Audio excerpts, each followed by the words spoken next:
John Kiriakou es un héroe estadounidense. Asumió grandes riesgos cuando hizo sus revelaciones en 2007 al servicio de su país y del Estado de Derecho. Pero en lugar de ser recompensado por su valentía, fue castigado por ello. Puedes encontrar todo su excelente trabajo en Unity TV, incluyendo su popular serie Whistleblowers y CIA Declassified. Y él es mi invitado hoy. John, muchas gracias por estar aquí. Es un verdadero privilegio hablar contigo. Gracias, Harry. Nu sauer bij die woord semi-verbruinis. Entonces, quiero decir, y para muchos lo eres, pero dejaremos eso al lado. Nací en 2001, que fue... Vaya, claro, lo cual es como anteayer en mi mente. Sí, pero fue un año muy importante, y creo que las cosas cambiaron radicalmente ese año. Hubo una sensación después del 11 de septiembre, por supuesto, de este tipo de ira justa que consumió a los Estados Unidos durante muchos años después, durante todo el tiempo que yo estaba creciendo, y permitió todo tipo de expansiones de poder que fueron implementadas en secreto al principio por la administración de Bush y luego por la administración de Obama, que amplió esos poderes.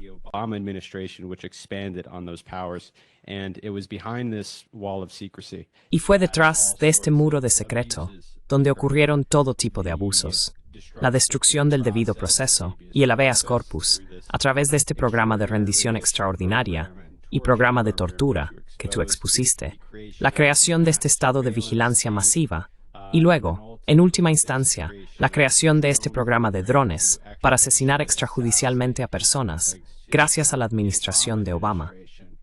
Y solo quiero preguntarte sobre tus revelaciones, lo que viste en ese momento, y qué te llevó a dar el paso. Realmente arriesgaste todo para confrontar a esta facción de poder permanente en Washington. Entonces, ¿por qué lo hiciste?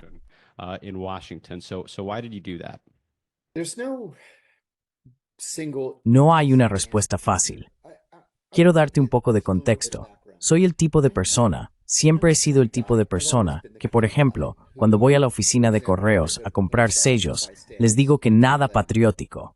Estoy cansado de los sellos de la bandera y los sellos de fuegos artificiales del 4 de julio. Dame algo con una flor o algo así, ¿verdad? Porque siento que el patriotismo nos lo imponen. Expresamos el patriotismo aquí de una manera diferente a cualquier otro país en el mundo. Y he estado por todo el mundo. Nadie lo hace como nosotros. Nadie tiene banderas gigantes en los concesionarios de autos o toca el himno nacional en cada evento deportivo. Los países simplemente no hacen eso.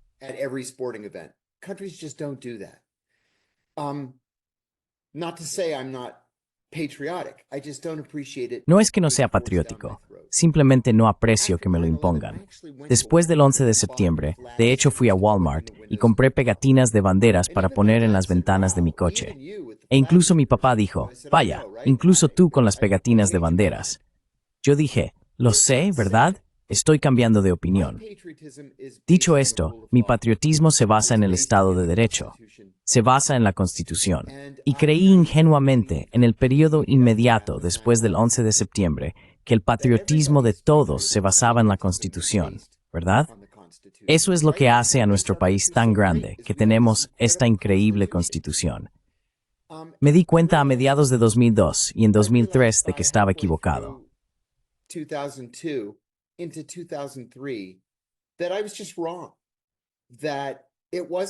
Que no se trataba de un amor y respeto por la Constitución. La CIA, las personas de la CIA con quienes trabajaba o para quienes trabajaba, estaban más interesadas en la venganza que en defender el Estado de Derecho. Y fue entonces cuando comencé a cambiar en la agencia. Había cosas que estaban ocurriendo que, en mi opinión, eran tan claramente ilegales, además de inmorales y poco éticas, que no creía que hubiera ninguna circunstancia en la que debieran ocurrir. Y llegué al punto en que, sí he dicho esto en entrevistas antes, pero me pasaron por alto para solo un mes después de liderar la captura de Abu Zubaydah.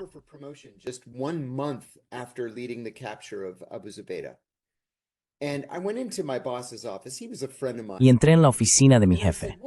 Era un amigo mío. Y le dije, ¿qué necesito hacer para ser ascendido aquí? ¿Necesito atrapar a Bin Laden? ¿Es esa la única manera de ser ascendido aquí? Y luego me dijo, mira, sabes que rechazaste el entrenamiento de técnicas de interrogatorio mejoradas. Y el jefe de contraterrorismo, José Rodríguez, dijo en mi panel de promoción que mostré, sus palabras, una sorprendente falta de compromiso con el contraterrorismo porque no torturaría a nadie. Terminé siendo ascendido de todos modos, pero nunca debería haber sido negado porque llevar a cabo un programa de tortura no debería ser un requisito previo para el avance profesional.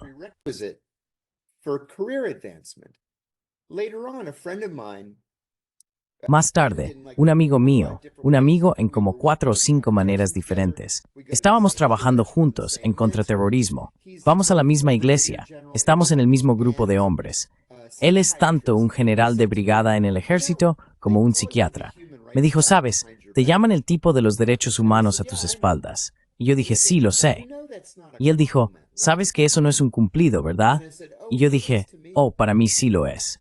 Es un cumplido. Prefiero que me llamen el tipo de los derechos humanos que el torturador o el monstruo o el sangriento John Kiriakou o lo que sea. Así que, ya sabes, me di cuenta entonces, eso fue como en el verano, a finales del verano de 2002, que estaba yendo en una dirección diferente en comparación con la mayoría de mis colegas.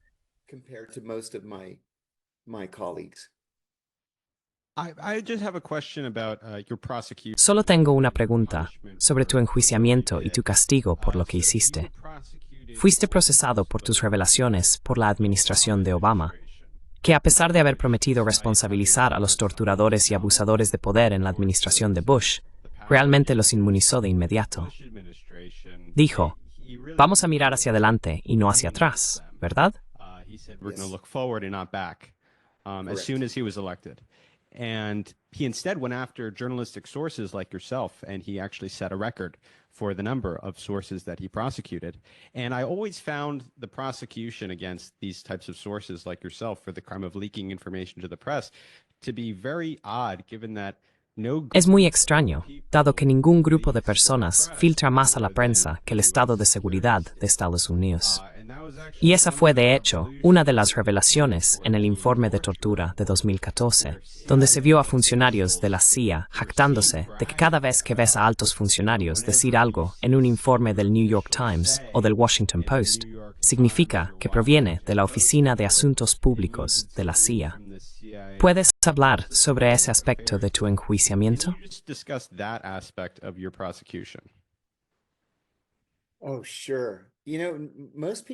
Oh, claro. Sabes, la mayoría de la gente no me pregunta sobre eso, pero creo que es un tema muy importante. Washington funciona con filtraciones. La mayoría de esas filtraciones provienen, como correctamente señalaste, de la Casa Blanca, el Pentágono y la CIA. Cada vez que ves, según funcionarios de seguridad nacional, altos funcionarios, funcionarios de la Casa Blanca o fuentes de la comunidad de inteligencia, esas son filtraciones que han sido aprobadas en la cadena de mando. No son legales. Porque recuerda, la definición simple, la definición legal de espionaje, es proporcionar información de defensa nacional a cualquier persona que no tenga derecho a recibirla. Bueno, si la información no ha sido debidamente desclasificada, eso es una violación de la ley de espionaje. Pero está autorizada porque apoya la política o se ha filtrado para medir la opinión pública.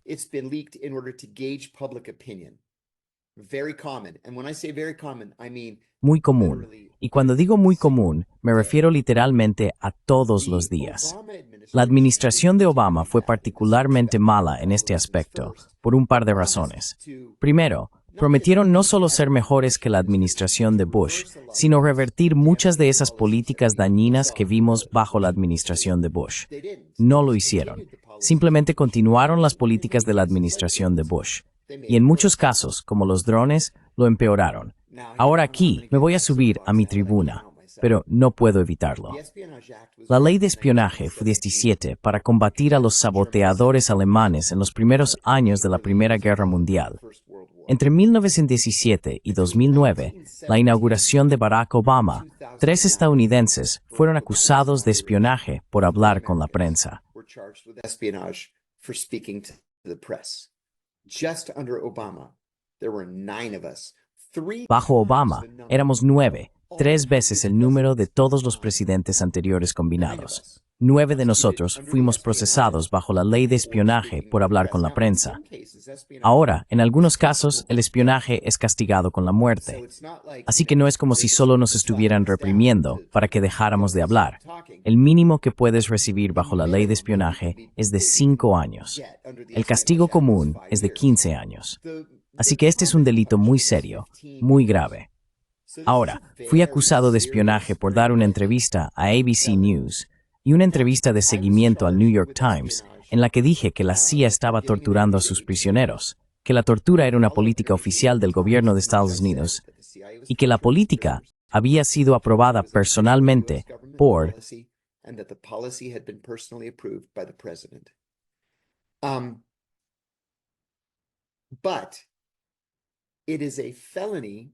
Pero es un delito clasificar un crimen. Y por eso no fui acusado inicialmente, porque el FBI determinó que el programa de tortura era un crimen. Y así, mis revelaciones sobre el programa de tortura no podían constituir un crimen porque estaba exponiendo un crimen. Entonces, lo que hizo la administración de Obama fue reabrir el caso contra mí en secreto, intervenir mis teléfonos, recopilar mis correos electrónicos de años atrás, poner equipos de vigilancia del FBI sobre mí y encontrar otra cosa. Encontraron una violación oscura de la Ley de Protección de Identidades de Inteligencia de 1981. Soy solo el segundo estadounidense acusado de este crimen. Ahora, este es uno de esos crímenes que pueden mantener en suspenso.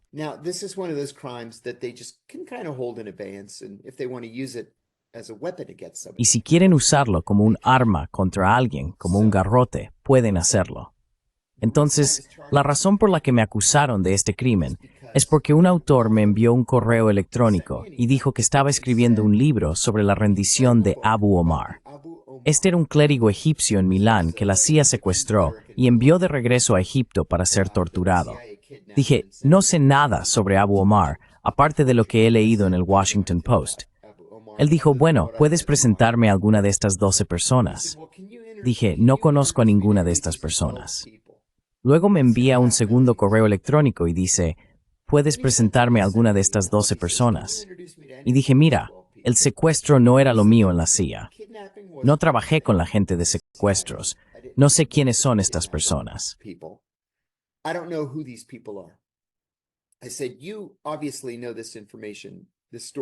Dije, obviamente conoces esta información, esta historia mucho mejor que yo.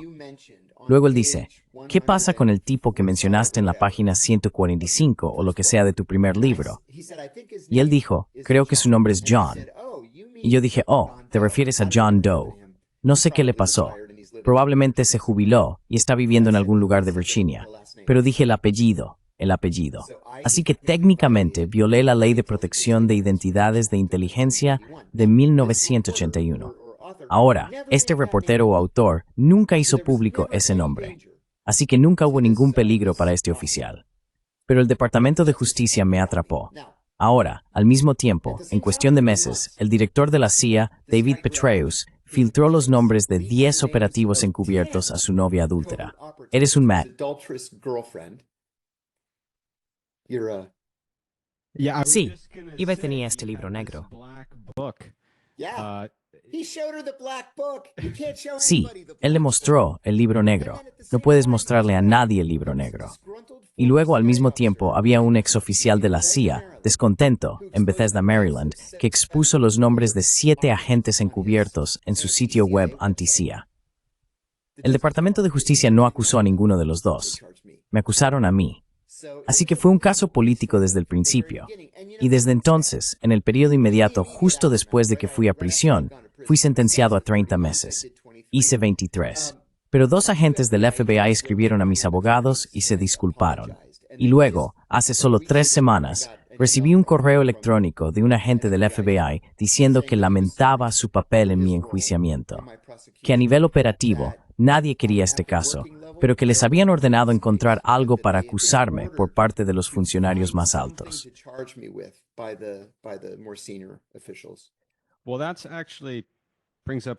Bueno, eso en realidad plantea otra pregunta que iba a hacerte más tarde, pero bien podría hacerla ahora. Quiero decir, Obama llegó y realmente fue él quien te procesó. No fue la administración de Bush. Él se negó a hacerlo. Obama era un estudioso constitucional. Y hay otras personas como él también, que se opusieron a este tipo de abusos de libertades civiles. Mike Johnson viene a la mente. Cuando trabajaba en System Update, hicimos una entrevista con él hace un par de años, donde era el jefe de este comité de armamentización, persiguiendo todo tipo de abusos de censura por parte del FBI y la recolección masiva de datos y vigilancia de disidentes políticos.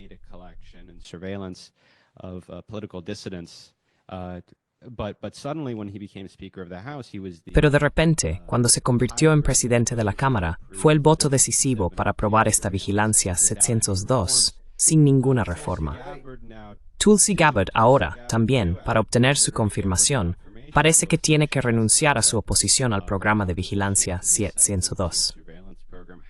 ¿Cómo es que el estado de seguridad, porque trabajaste en él durante mucho tiempo, es capaz de ejercer esta presión sobre las personas? Quiero decir, sé que te llevan al SIF y te explican todos los peligros, pero hay algo más que eso. Hay algo más que el estado de seguridad haga para presionar a estos políticos a cambiar de opinión.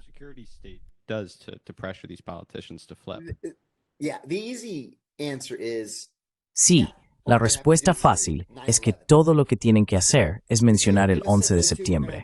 Si no nos dan el 702, vamos a tener otro 11 de septiembre. Va a ser su responsabilidad. Esa es la respuesta fácil. Pero te daré dos anécdotas que creo que te darán una respuesta más completa. En la historia del FBI, nunca han tenido un recorte presupuestario. Y me refiero a 100 años. Nunca han tenido un recorte presupuestario, especialmente durante el mandato de J. Edgar Hoover, que fue de 48 años. Él se presentaba ante los comités de asignaciones cada año y hablaba sobre las catástrofes que iban a ocurrir si tenían un recorte presupuestario. Primero eran los comunistas, ¿verdad? Luego primero eran los anarquistas.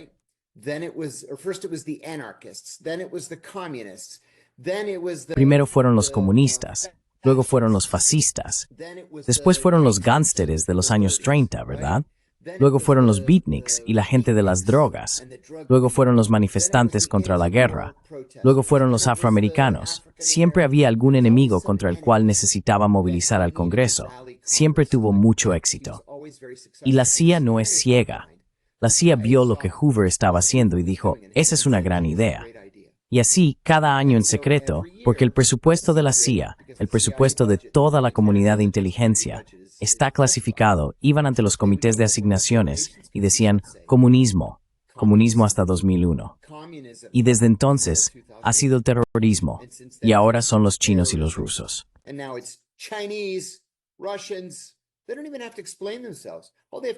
Ni siquiera tienen que explicarse. Todo lo que tienen que hacer es decir estas palabras y obtienen aumentos monstruosos en el presupuesto. Esto es algo en lo que se han vuelto muy, muy buenos, especialmente desde el 11 de septiembre. ¿Sabes? No está por debajo de estos oficiales de la CIA ir a sesiones cerradas en estos comités y decir, mira, ¿sabes? 3,000 personas fueron asesinadas en un solo día en 2001. ¿Quieres que eso vuelva a suceder?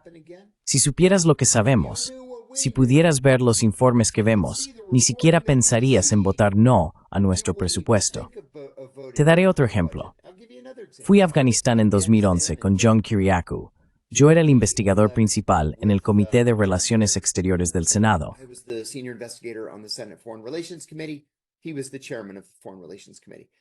Era el presidente del Comité de Relaciones Exteriores. Ahora, John Kerry tuvo una larga y conocida carrera militar, ¿verdad? Estrella de plata, estrella de bronce, corazón púrpura.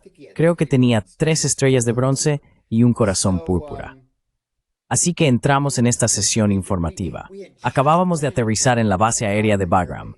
Entramos en esta sesión informativa y hay como 11 generales de 1 a 4 estrellas sentados alrededor de la mesa y Kerry, y siendo tipos militares, tienen esta presentación preparada. Así que es como diapositiva tras diapositiva tras diapositiva en PowerPoint.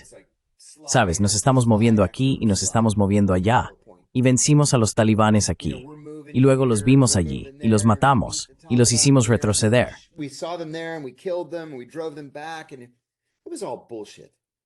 Y todo era una tontería. Salimos de esa reunión informativa, y Kerry me dice, Dios mío, puede que realmente ganemos esto. Y yo dije, no vamos a ganar esto. Karzai es el alcalde de Kabul. Eso es todo. Los talibanes controlan el resto del país. Esta es la misma reunión informativa que han estado dando desde 2002. No vamos a ganar. Pero así es como mantienes el interés en el Capitolio. Así es como mantienes tus presupuestos altos. Así es como consigues que el Congreso diga, bueno, ya sabes, personalmente me gustaría recortar el presupuesto, pero el 11 de septiembre, y no quiero ser culpado por el próximo. Y luego ahí termina el debate.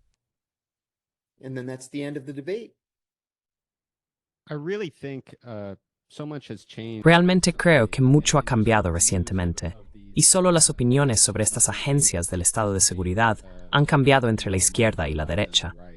Crecí en un hogar liberal, con oposición a Dick Cheney, los neoconservadores, la guerra de Irak y los abusos en la bahía de Guantánamo. Todo eso era un elemento básico del discurso liberal de izquierda en ese momento.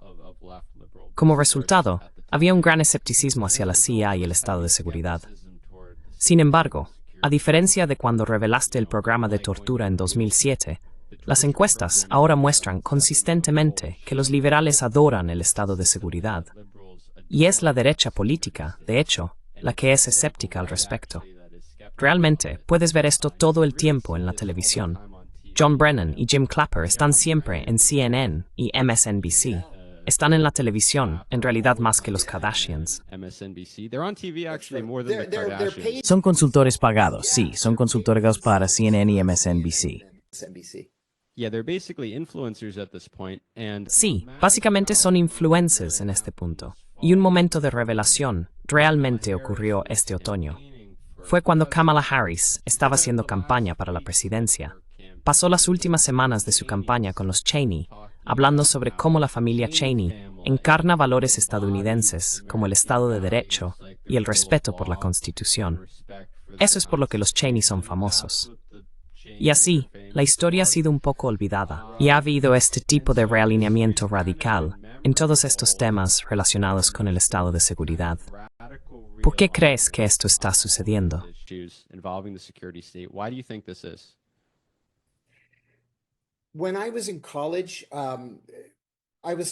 Cuando estaba en la universidad, me enseñaron que la elección presidencial de 1932 fue una elección decisiva.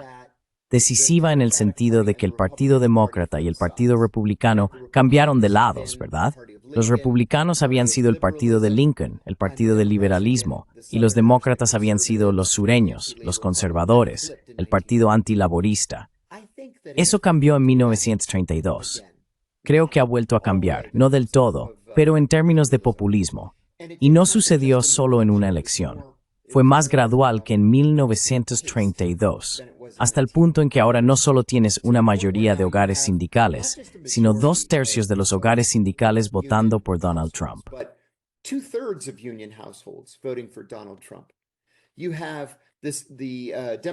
Tienes al Partido Demócrata apoyando y respaldando al Estado de Seguridad Nacional, la CIA, el FBI, la NSA, DARPA, esta terrible sección 772 de la ley FISA. Y tienes a los republicanos muy conservadores, como Thomas Massie, por ejemplo, o Rand Paul diciendo, un momento, estamos renunciando voluntariamente a nuestras libertades civiles aquí. ¿Es esto realmente algo que queremos hacer? ¿Por qué ningún demócrata está haciendo esa pregunta? Y luego haces un muy buen punto. Decidí no votar por Kamala Harris cuando buscó activamente y luego recibió el respaldo de la familia Cheney. De hecho, envié un correo electrónico a la campaña que estoy seguro de que nadie leyó. Y dije, esto no es un alarde. Esto es algo de lo que deberíamos estar avergonzados.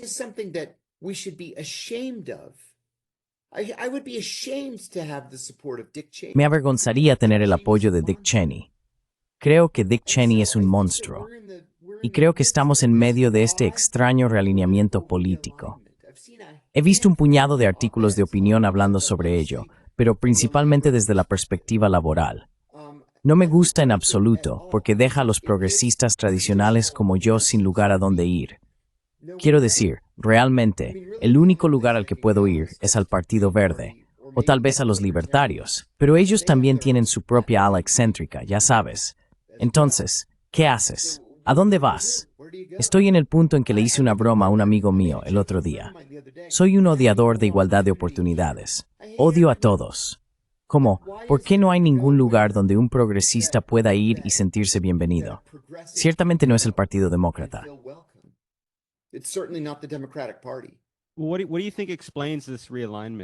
¿Qué crees que explica este realineamiento? Tengo curiosidad. Quiero decir, tengo mi propia teoría.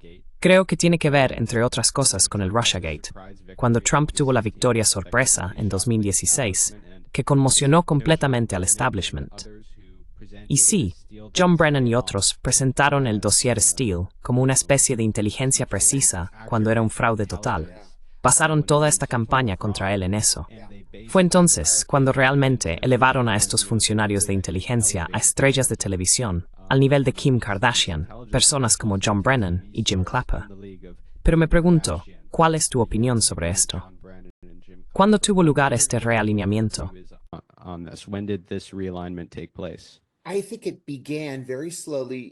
Creo que comenzó muy lentamente en 1993 con la inauguración de Bill Clinton, porque Bill Clinton formaba parte de esto, el Consejo de Liderazgo Democrático o algo así. Pero de todos modos, fue un intento de mover al Partido Demócrata hacia el centro, aunque siempre ha sido un partido de centro-derecha. Pero específicamente comenzó a abrazar a Wall Street y adoptar una política exterior más activista y más militarista. Recuerden, fue Bill Clinton quien atacó Yugoslavia. No teníamos ningún problema con Yugoslavia. Y no solo la atacamos, sino que la ocupamos y luego la dividimos en media docena de países diferentes o algo así. Esa fue una decisión demócrata. Ese fue un objetivo de política demócrata, dividir Yugoslavia. Yo estaba sirviendo en Grecia en ese momento.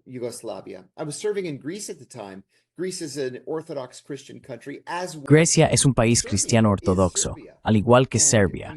Y quiero decir, los griegos casi hablaban de retirarse de la OTAN por esa guerra. Así que realmente comenzó con Bill Clinton. Pero luego, cuando Newt Gingrich fue elegido presidente de la Cámara de Representantes, empujó al Partido Republicano más hacia la derecha, lo que a su vez empujó a los demócratas más hacia la derecha. Y todo el asunto simplemente se desvió. Y luego Barack Obama, quien se suponía que iba a ser el gran salvador de la izquierda, nunca fue de izquierda. Sabes, hubo un gran libro escrito por John Heilemann y Mark Halperin sobre las elecciones de 2012. Fue una continuación de su libro sobre las elecciones de 2008. Y hubo dos cosas que Obama dijo que me dejaron asombrado, citadas en ese libro. Una, estaba hablando sobre el programa de drones.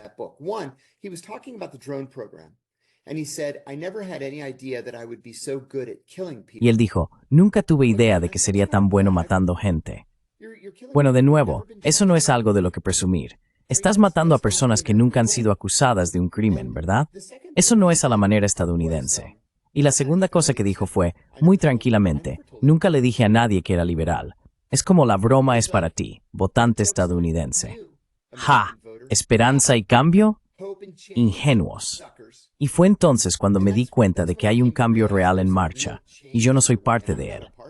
Y luego con la elección de Donald Trump, quiero decir, Hillary Clinton era tan conservadora, tan neoconservadora, como candidata que los demócratas podrían haber nominado.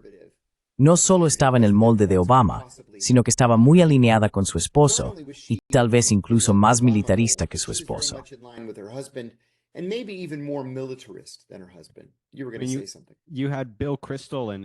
Ya en 2014, Bill Kristol y Robert Kagan hablaban de apoyarla, diciendo que ella encarna toda la política que aman, confrontar a Rusia, ser belicista hacia el Medio Oriente y expandir la hegemonía de Estados Unidos por todo el mundo.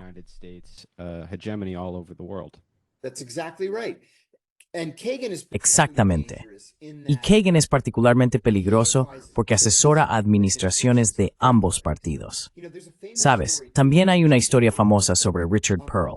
Kagan, Richard Pearl, Kristol y todos estos tipos del Pentágono durante la administración de Bush, todos trabajaron para el senador Scoop Jackson en los años 70 y 80. Scoop Jackson era un demócrata muy conservador y muy militarista del estado de Washington, y se postuló para presidente en 1966. Fue extrañas ferviente en Capitol Hill.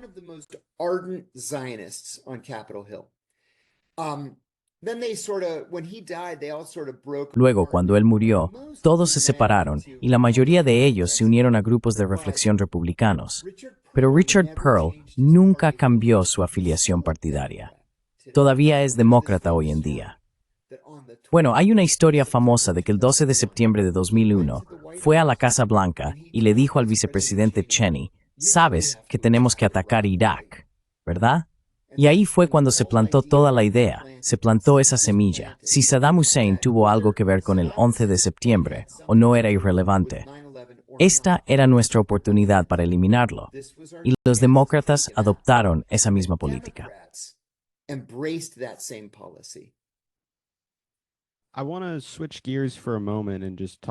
Quiero cambiar de tema por un momento y hablar sobre algo que sucedió esta semana, que creo que es muy relevante para lo que estamos discutiendo hoy. Involucra a Trump. Revocó la autorización de seguridad de 51 funcionarios de inteligencia que firmaron esta famosa carta sobre el portátil de Hunter Biden. Y creo que es importante revisar lo que sucedió aquí. Me basaré en el testimonio de Michael Morell, con quien Imam trabajaste en contraterrorismo en la CIA. Todo el tiempo estuve en la CIA. Bueno, él testificó ante un comité de la Cámara el año pasado y explicó los orígenes de esta carta, que 51 funcionarios de inteligencia firmaron, la cual resultó ser desinformación. Todas las afirmaciones que hicieron eran, de hecho, desinformación. Básicamente, había esta historia del New York Post que tenía información perjudicial sobre Joe Biden, su campaña y su familia, involucrando corrupción y Ucrania, y su hijo Hunter en la junta de esta empresa, Burisma. El reportaje se había hecho basado en la laptop de Hunter Biden. Inmediatamente, estos 51 funcionarios de inteligencia firmaron esta carta, afirmando que esta laptop y la historia del New York Post eran desinformación rusa. Resulta que Michael Morell, uno de los principales autores de la carta, cuando dio testimonio, dijo que el subsecretario de la campaña de Biden, o ahora secretario Anthony Blinken, le indicó que escribiera esta carta y la organizara.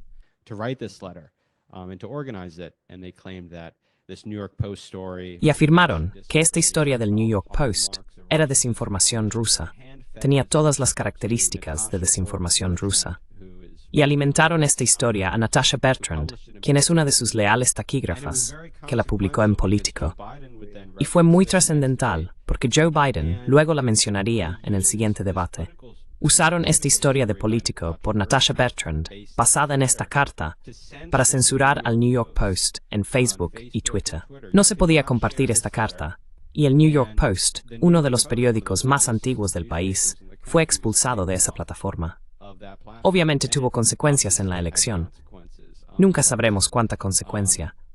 Pero, ¿qué opinas de ese evento? ¿Y qué opinas de la decisión de Trump de revocar esas autorizaciones de seguridad?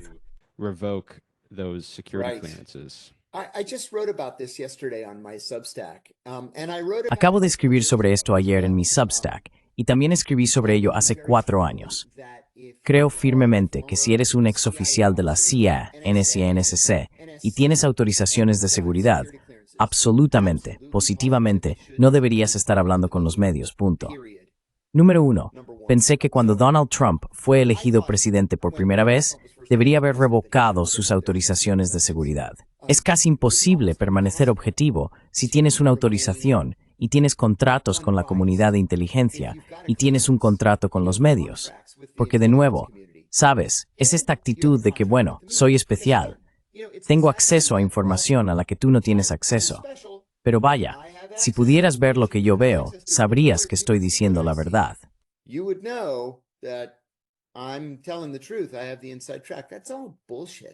Tengo la pista interna. Todo eso es una tontería. Está bien, sé, lo digo también en mi Substack. Conozco personalmente a cada uno de los 51 firmantes. Conozco a cada uno de ellos. Algunos de ellos son brillantes, algunos son idiotas, algunos son personas de buen corazón, patrióticas y fieles, Algunos son idiotas egoístas que no quieren nada más que ganar millones y millones de dólares debido a su experiencia pasada. Así que es una mezcla completa de personas. Tienes toda la razón. Y ya sabes, intentaron cubrirse. Si lees esa carta con atención, nunca dicen que el portátil de Hunter Biden es una operación de desinformación rusa. Dijeron que tiene todas las características de una operación de desinformación rusa.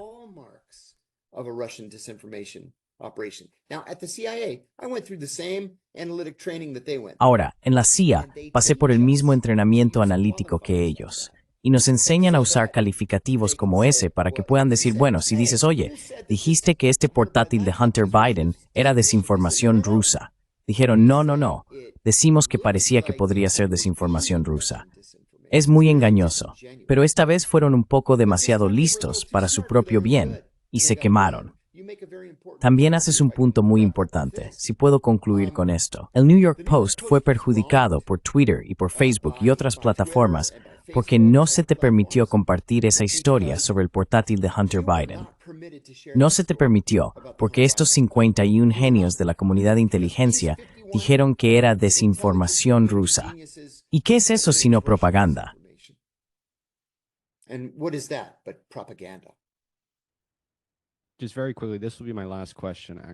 Muy rápidamente, esta será mi última pregunta, de hecho. Entonces, ¿cómo debería sentirse ahora la comunidad de inteligencia respecto a Trump? Como mencioné antes, parece que Tulsi Gabbard, al menos en público, ha retirado sus críticas a la sección 702. No sé si todavía tiene el mismo escepticismo que tenía hacia el estado de seguridad. Es probable que ocupe una posición muy poderosa dentro de él. Entonces, ¿cómo debería sentirse ahora la comunidad de inteligencia respecto a Trump? ¿Crees que él realmente representa una amenaza para ellos, para el llamado Estado profundo, como se le llama?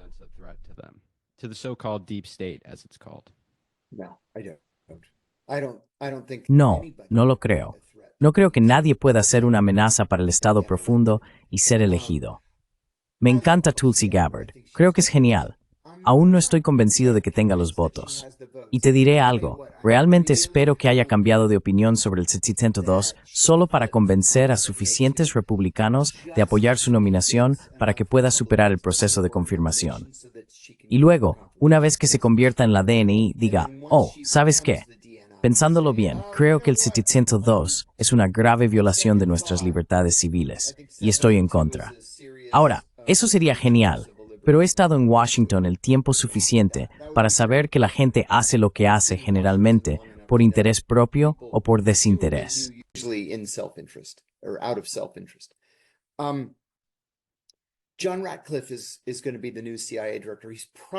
John Ratcliffe va a ser el nuevo director de la CIA. Probablemente será aprobado de manera unánime o casi unánime. Fue brevemente el director interino de Inteligencia Nacional en el primer mandato de Trump. Fue congresista de Texas, miembro del Comité de Servicios Armados y miembro del Comité de Inteligencia. No hay indicios de que sea un rebelde de la CIA o que vaya a desmantelar el Estado profundo o controlar la CIA. No hay indicios de eso en absoluto. Hay indicios de que es un leal a Trump, lo cual es genial.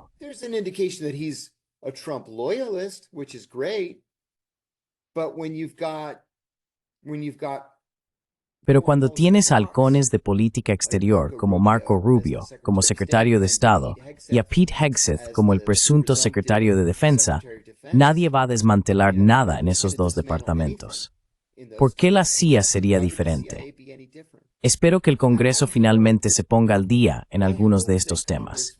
Y diré que desde que Ed Snowden nos dijo que el gobierno nos estaba espiando, en violación de la ley de Estados Unidos y en violación de la Carta de la NSA, debo añadir, desde que nos lo dijo, ha habido algún movimiento incremental, especialmente en la Cámara de Representantes, para controlar eso. Ahora, el 702, por supuesto, es parte de la ley FISA. La ley FISA fue aprobada creo que fue en octubre de 2001. Y cada año, ¿es correcto?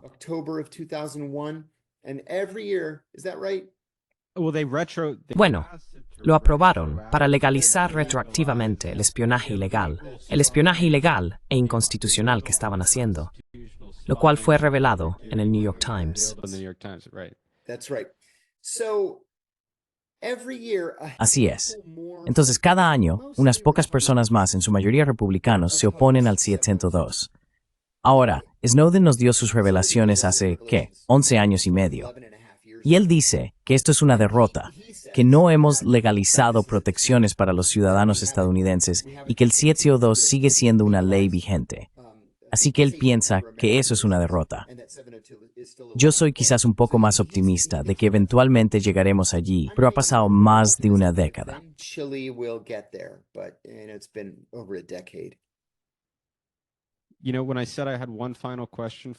Sabes, cuando dije que tenía una última pregunta para ti, en realidad mentí. Tengo una más que me acabas de recordar, porque había algo muy interesante en esas revelaciones de Snowden, que creo que no se discute lo suficiente, pero creo que es muy relevante hoy, porque Trump hizo lo que Biden no hizo y se negó a hacer. Presionó a los israelíes para negociar un alto el fuego. Y esto plantea la cuestión de cómo será la relación entre la administración de Trump y el gobierno extranjero de Israel, o si será más de lo mismo, o si será diferente.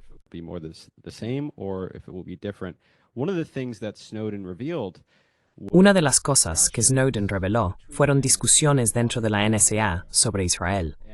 Siempre se nos dice que son nuestros aliados estratégicos, pero la visión dentro de la comunidad de inteligencia es en realidad muy diferente.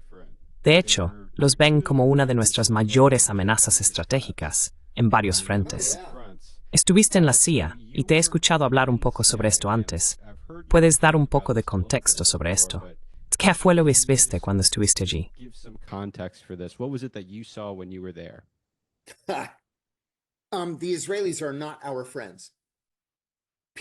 Los israelíes no son nuestros amigos. Punto. No puedo decirlo más claramente. Los israelíes no son nuestros amigos en el ámbito de la inteligencia. ¿Sabes? Una de las cosas que hacen los analistas en la CIA es que se relacionan con servicios de inteligencia extranjeros todo el tiempo. Todo el tiempo. No pasaba una semana en toda mi carrera sin que estuviera informando o recibiendo información de algún oficial de inteligencia extranjero, hasta los jefes de servicios extranjeros, primeros ministros, presidentes y, en más de un caso, un rey. Esta idea de compartir inteligencia es fundamental para el éxito de la CIA. A los oficiales de inteligencia israelíes no se les permite entrar en la CIA, punto. No se les permite porque cada vez que vienen con un regalo.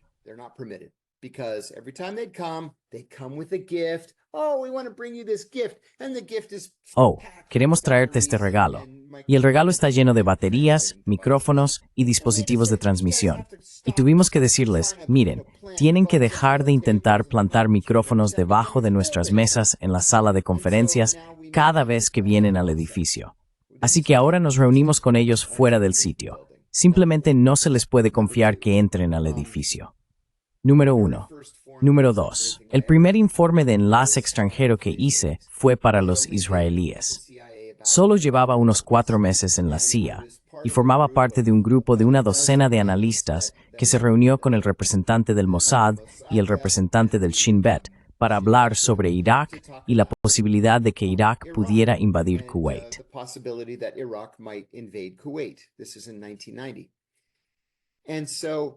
Esto fue en 1990, y así, como yo era el analista más joven, fui el último en hablar, y todos fueron alrededor de la mesa uno a la vez. Yo era un empleado visible de la CIA, así que usé mi nombre verdadero, tal como se me había instruido. Finalmente, llegó mi turno, y dije, soy John Kiriakou, y hoy les voy a informar sobre Saddam Hussein y lo que esperamos que haga en los próximos meses. El oficial del Shin Bet me miró por sus gafas de Meretz, me entendió. ¿Eres judío? No soy reclutable, ni lo pienses. Y di la presentación. Después estaba furioso.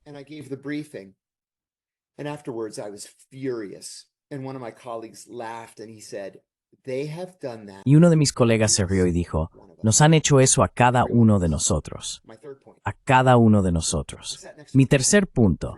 Me senté al lado de un tipo durante años, un analista increíble, una gran persona. Y se casó con una mujer de nuestra oficina, ¿verdad? Que también era oficial de la CIA, por supuesto. Así que los asignan al consulado estadounidense en Jerusalén. Ahora son empleados públicos, Así que van a los israelíes y dicen, estamos con la CIA, no estamos aquí para trabajar en su contra. Ella va a trabajar en temas palestinos y yo voy a estudiar árabe en la universidad. Esa es literalmente la pura verdad. No hay nada encubierto.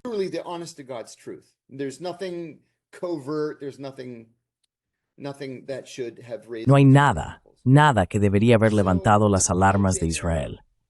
Así que habían estado allí 4 meses. Los invitan a la fiesta de Navidad del embajador en Tel Aviv en la embajada. Van a la embajada. Regresan a casa en Jerusalén, que es como un viaje de 30-40 minutos. Y todos los muebles de su sala de estar habían sido reorganizados. Todos. Así que eso es solo un mensaje del Mossad. El mensaje es que te jodan. Sabemos quién eres y podemos meternos contigo cuando queramos. Así que no es muy agradable. Te enoja un poco. Y luego vas a la embajada y lo escribes diciendo, oye, estos idiotas entraron en la casa, reorganizaron todos los muebles. ¿Los estadounidenses también hacen este tipo de cosas alguna vez? Absolutamente no. ¿Es recíproco? No. Nunca, jamás, no, nunca. Es simplemente algo malintencionado. Entonces pasa un año y van a la fiesta de Navidad en la residencia del embajador.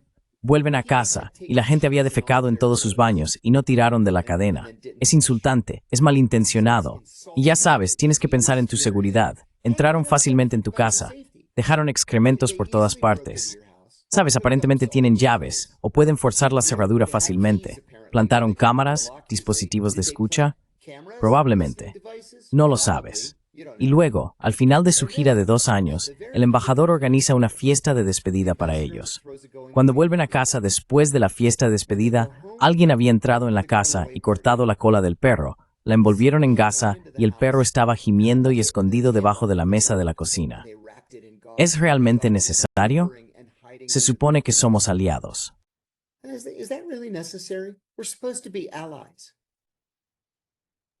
Déjame preguntar, ¿cuál fue la reacción de sus superiores? ¿Alguien se quejó? Sí, y eso es lo que pasa. Vas y te quejas y dices, mira, deja de hacer esto. Deja de hacer esto porque entonces vamos a tener que hacer algo en respuesta. Y ellos dicen, está bien, dejaremos de hacerlo. Pero esto es, y luego otra cosa. Nunca fui a Israel, ni una sola vez en mi carrera, en la CIA. Tenía una elección, era especialista en árabe. Hablaba árabe. Tengo un título en estudios del Medio Oriente. Así que era un arabista, así que elegí ir en su lugar a los países árabes.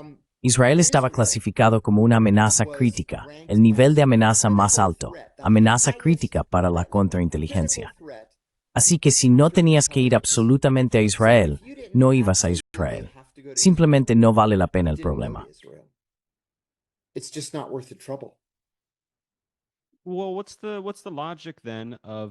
Bueno, ¿cuál es entonces la lógica de la relación entre la CIA y el Mossad? Quiero decir, deben decir, oh bueno, ¿hay algún beneficio estratégico que estamos obteniendo? ¿Aguantaremos todo este comportamiento hacia nuestros oficiales si estamos recibiendo algo a cambio? ¿Qué estamos recibiendo a cambio? Quiero decir, no lo veo, porque mirando ahora mismo, estamos gastando todo tipo de recursos, decenas de miles de millones de dólares que hemos invertido en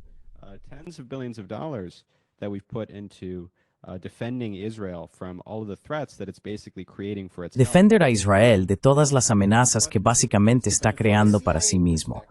¿Cuál es el beneficio desde la perspectiva de la CIA? El beneficio es el contraterrorismo y la tecnología avanzada. Eso es todo.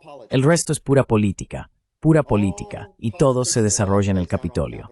Sí, amenaza crítica para la contrainteligencia. Así que están clasificados junto con los chinos, los rusos, los cubanos, los norcoreanos, los iraníes y los israelíes. Bastante loco.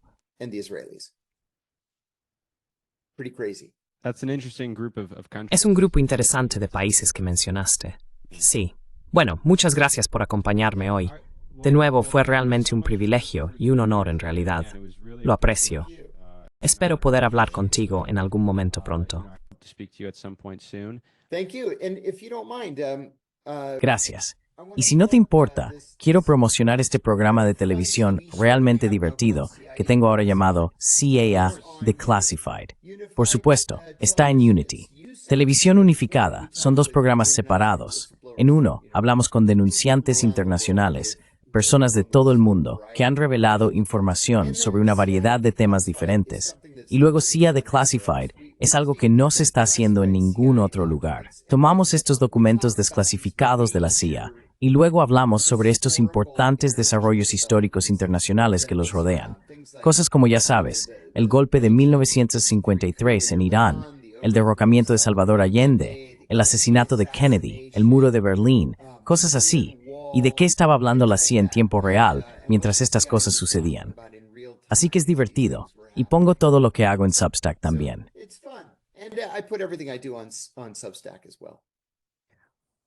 Bueno, ese es un trabajo muy importante y esperamos que todos salgan y lo apoyen. Muchas gracias.